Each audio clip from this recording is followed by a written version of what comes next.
I was with deep actualization about what really purpose of living. And there, I understand the purpose of living. The beauty of death is beyond my imagination. Assalamu alaikum rahmatullahi wabarakatuh. Hi, my name is Erico White, a Filipino Jordanian. And here's my revert story.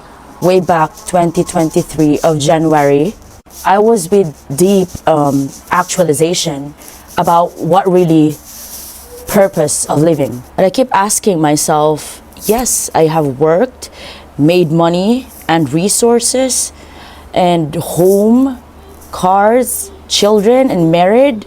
Then out of the sudden, I was thinking, what's after this? Then I hear my husband telling me that life is not the beginning.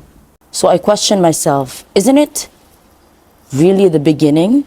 So I told my husband, really, my life is missing something. So he gave me this book, the Holy Quran, which I know nothing about.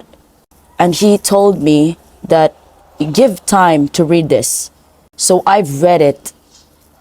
And there I understand the purpose of living.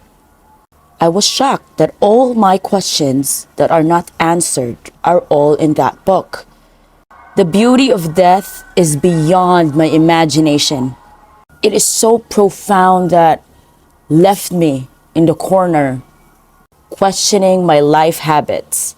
Then I understand that even I have everything, there is always missing, and I found it. And alhamdulillah for everything that I became a Muslim and practicing my faith for 10 months now.